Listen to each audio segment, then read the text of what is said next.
All right. So I get politics, right? I've been in the game for 16 years and understand that to really understand how the world works, you got to understand politics. Pure and simple.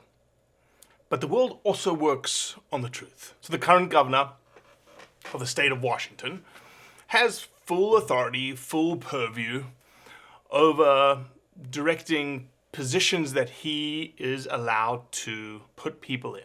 So if you've been living under a rock, there is a little bit of an issue right now. I don't know if a little bit of an issue is the appropriate terminology, but let's just call it what it is. The commission has been in disarray for the last 2.5 years. Commissioners have left, commissioners have been appointed.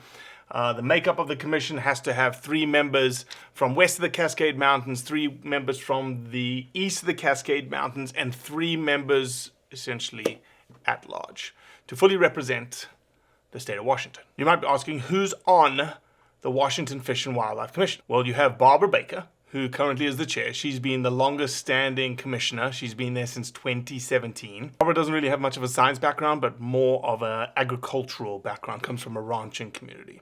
Then you have Molly Lingville. She's been appointed since 2019. She came out of the U.S. Fish and Wildlife Service. She has a wildlife biology background. Then you have James or Jim Anderson, has a environmental science background. He was appointed in 2019. Then you have Dr. John Lemkill. He was appointed, one of the more recent appointments, in 2022. He has multiple degrees in wildlife science.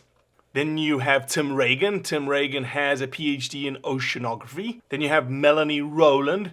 She was appointed in 2022.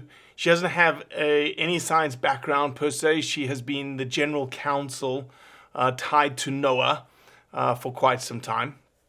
And then you have Lorna Smith, who is could be still maybe retired. No, definitely, if I remember correctly, has been retired from the Western Wildlife Outreach Organization. The Western Wildlife Outreach, or WWO, is a very interesting organization. On its website, it says it works with our partners to provide science-based information to community groups about the ecology, biology, and behavior of these species and how low level of risk associated with living with them. So, dare I say, Lorna Smith has some science background. This organization seems to be rooted in science. But it's probably an organization that is probably anti-sustainable use. They don't say it on their website. I'm just making an educated guess here. Lastly, you have Kim Thorborn out of Spokane County. She's a big wildlife conservation advocate, comes out of the public health space, and has been on the commission since 2017. So this video isn't really about spring black bear hunting. It's really about showcasing that debacle that we have beaten to death, essentially, is almost the stepping stone for how the commission is now viewing wildlife management through hunting, and where we see the commission trending based on information and the voices that we keep hearing coming out of the commission. The spring bear cancellation came down to 2 things, really. Number 1, it came down to ignoring science, and 2, it came down to following opinions. The department that the commission is supposed to be leading presented science after science after science, showing that a sustainable take in the spring would not be detrimental to the black bear populations at all. In fact, they presented information that showed the positive benefits of the potential take in the spring to timber, to elk and blacktail fawn recruitment specifically. All of that was ignored because it just didn't, quote unquote, feel right. So let me pause for a second, because to me, this is the biggest issue that I'm seeing with this commission. Is the commission is the leader, is by de facto, by the governor's authority, the decision maker for policy of wildlife management in the state of Washington. How do you think all of the biologists that work for the Washington Department of Fish and Wildlife feel when they put their heart and soul into collecting the data, into analyzing it, into presenting the best management option for the sustaining, protection, and conservation of wildlife, which includes hunting, and the commission chooses to ignore it? You don't even just ignore it. It's not even falling on deaf ears, but actually, we hear you, but we're not going to listen to you. Can you imagine the morale of the agency based on the decisions that are being made. I wouldn't want to work there. I'm surprised the biologists want to keep working there. Let's take it one step further. The Washington State University, the land-grant institute of the state that is producing wildlife conservation biologists and ecologists and restoration ecologists. They are watching the commission make these decisions and ignoring science. What do you think it says to them about, wow, I don't know if I'm even going to want to do my job, this thing that I want to be passionate about in the state of Washington, because of these crazy decisions that are being made. The majority of the commission, you all have science-based backgrounds. Just like fisheries ecology, just like oceanography, just like agriculture. From management to work, you either have to use it or you need to move it. Sustainably use it or don't. But if you don't, you're going to have to deal with the balance issue on the back end. Why not use the people of Washington to address the balance issue through recreational hunting? Barbara Breaker, you come from an agricultural background. What if you ignored your agricultural advisors and just kept putting more and more cattle on the landscape without removing the cattle, lethally or transporting them somewhere? You wouldn't do it.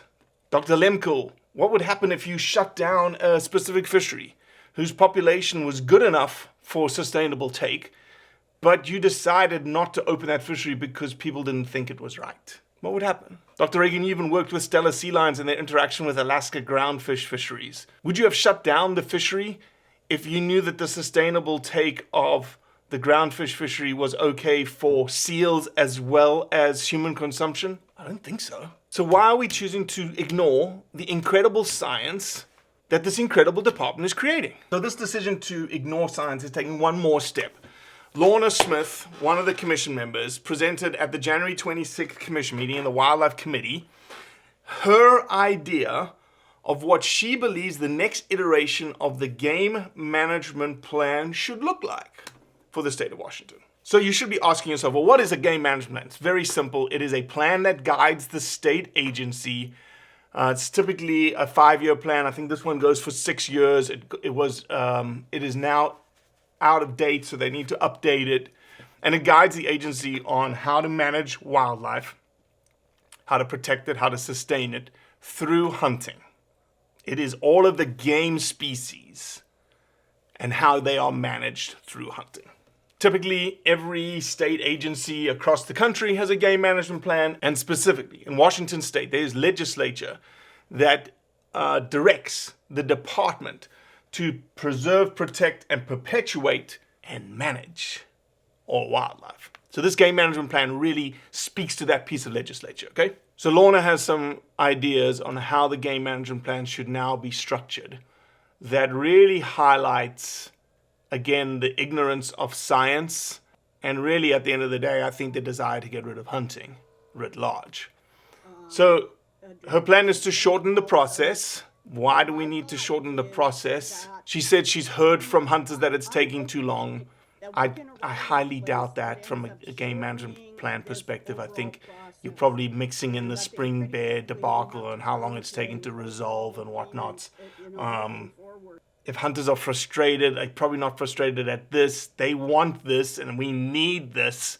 So 99% of hunters are going to be okay with however long it takes to get this right.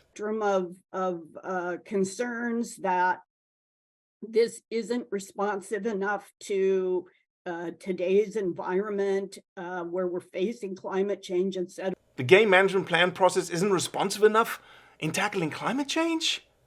Oh my gosh, climate change, you've got an oceanographer on the commission. He should tell you, climate change doesn't occur in the hours, days, or weeks or months time scale. It's in the decadal time scale. So why are you worried about the process of the game management plan being developed because of climate change? Come on now, that's just, Then you start talking about the changing of faces and the changing of values around wildlife management in the state of Washington.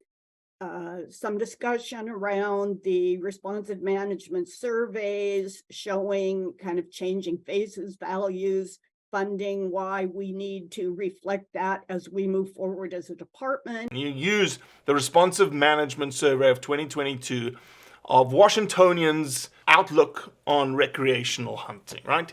If you go into that responsive management survey of Washingtonians in 2022 and you look at the executive summary, it'll pull out the items. And I don't see how this survey shows the changing values or faces of hunting.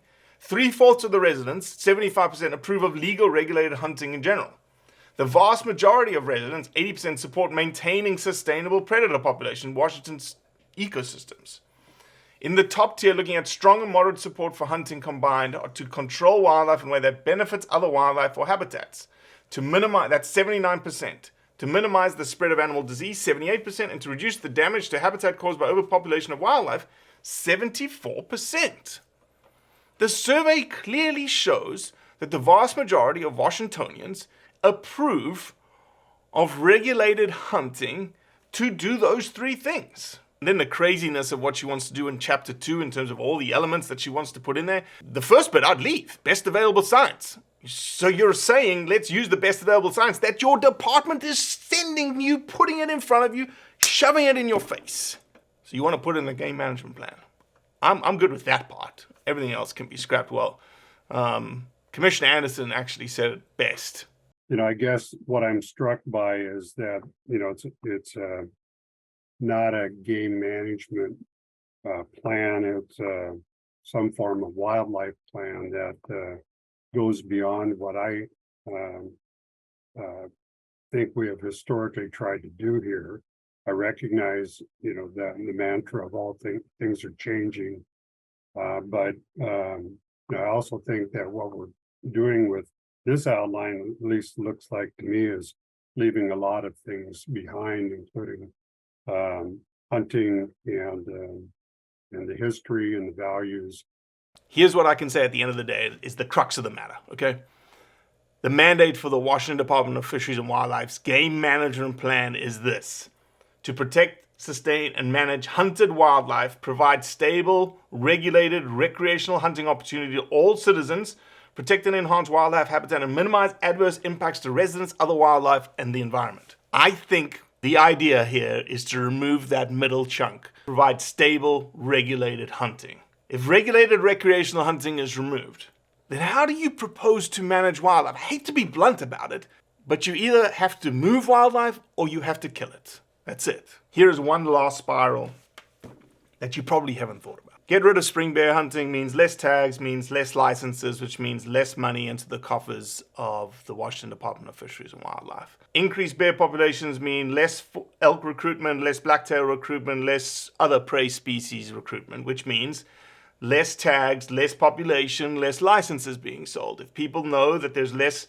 opportunity to hunt and the wildlife populations are not doing as well, the species that they want to go after, that means then the license sales and the funds being generated for the department are going down. It also means, based on the algorithm of Pittman-Robertson, that the money that the federal government will then send back to the state of Washington is also going to go down. You can see then the spiral that just keeps going and going until you reach the de minimis of what is the federal government's distribution of PR to Washington. So how do you propose then to fund wildlife management in the state of Washington? Follow the science, guys. It's completely okay and it's your right to express your opinions. Absolutely get it. But don't let your opinions steer policy decisions. Let the agency and the staff that have been educated around this help you with your decision-making process. How about instead of canceling hunts, ask those hunters to do more. Ask them to collect more data, collect more observations. Do things that you know would help the agency, help the commission manage your wildlife better, because that is your mandate. End of the story.